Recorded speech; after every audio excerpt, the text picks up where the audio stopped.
Good afternoon, sir. My name is Asta Singh, and today I'll be presenting on the topic privacy on internet. So let's start with the introduction. The internet started within the 1960s for government researchers to share data and information. Computers in the 60s were giant and immobile, and to form use of communication, one either had to go to the location or have magnetic computer tapes sent through the postal system. The internet plays an enormous role in our everyday lives. It all comes right down to data. Each post you make, each transaction that is done, and each email you send, the main query remains, however, that who collects data and what happens to the collected data. The internet and the World Wide Web continue to be the most decentralized system humanity has ever seen. This became a whole lot part of the design. The inventors of the World Wide Web wanted everyone to get access to the data and information. Let's talk about laws regarding privacy. Currently, India's most comprehensive legal provisions that talk about privacy on the web are repeatedly established and closed by the Information Technology Act (ITA) of 2000. The ITA contains many provisions that may, in some cases, safeguard online privacy or in different cases dilute online privacy. Provisions that clearly shield user incorporates penalizing hacking and fraud and provide data protection standards for individuals. The ITA conjointly permits for the interference of user privacy online by defining broad standards of access to law and security agencies and providing public administration with the convenience to see what tools people use to safeguard their privacy. Now let's talk about European Union rules for internet privacy. The EU General Data Protection Regulation (GDPR), which governs how the private records of people within inside the European Union can be processed and transferred, went into impact on May 25, 2018. It replaces the Data Protection Directive of 1995/46. The common goals of the measure are the same, laying down the guidelines for the safety of private records and for the motion of records.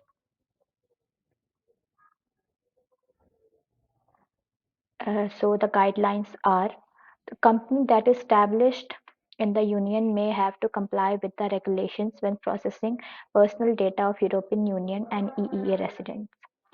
Uh, these are the parts. A. If the company offers goods or services to data subjects in the European Union, and B. If the company is monitoring data subjects' behavior taking place within the European Union. The second guideline is: the accessibility of a company's website in the European Union is insufficient to subject a company to GDPR, but other evidence of the intent to offer goods or services in the European Union would be relevant. As a general rule, companies that are not established in the European Union but that are subject to GDPR must designate in writing a EU representative for purpose of GDPR compliance. There is an exception to this requirement for small scale and occasional processing of a non-sensitive data. Fines in case of compliance can reach up to 4% of the annual worldwide revenue or 20 million euros, which is higher. And now we'll talk about the issues in India's ITA Act. The Indian government's new regulations and digital media ethics code of 2021 creates vast issues which violates the right of freedom and right of expression for web users and their privacy. They incorporate dangerous needs for platform to spot the origin of message and pre-screen content that basically breaks message encryption for electronic messaging applications. Although WhatsApp and other are confronting the 2021 rules, but the rules have already gone into impact. 2021 rules contain two amenities that are especially disruptive: the Rule 4 of 4 content filtering mandate and the Rule 4 of 2 traceability mandate. Now we'll talk about the data breaches that have happened in the past. First, we'll have Facebook. Earlier this year, it emerged that personal data of over 533 million Facebook users from across 106 countries has been leaked online. The leaked information contains personal information like names, Facebook ID, addresses, phone numbers, email addresses, names of workplace, and date of birth, date of account creation, relationship status. There has also been an analytical scandal in 2018. It has been rumored that the political consulting and strategic communications firm had collected personal data of around 87 million folks through a personality quiz app that several has accessed through Facebook. Now we have Air India. A cyber attack on system of airline data service supplier named SITA resulted within the leak of private data of passengers of Air India.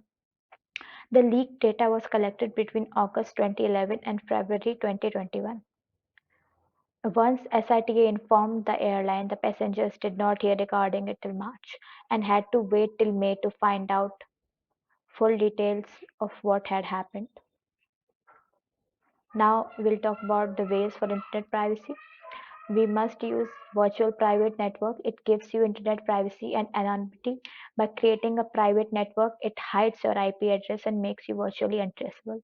Limit oversharing of personal information online. Use a different search engine other than Google Chrome.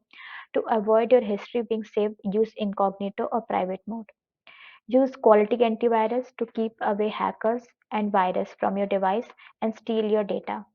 Be careful on which link or email you click. It can be a way to lure you to get the hackers and viruses give access to your device, and including the personal and financial information.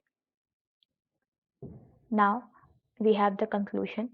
A recent sport A recent report estimated that the collection revenue of digital advertising companies in the US, it was found that the data generated from an adult is worth about 35 US dollars per month. This survey shows how precious the data is and how much it is worth to the tech companies. A suggestion was made to add this to the curriculum so that the youngsters are conscious that their privacy is the uttermost vulnerable, and another is for the tech companies to make more user-friendly applications so the user can find it easy to control how much data they share.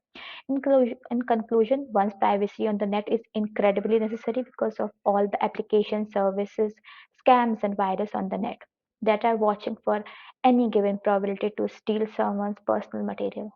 If all people may defend themselves and use the correct and legal softwares, there will be a lot safer and it would be tougher for your own personal data to get stolen from you. Anyone using the net ought to take into thought that this information can protect their data within the future to shield their privacy and maintain security. That was all. Thank you, sir.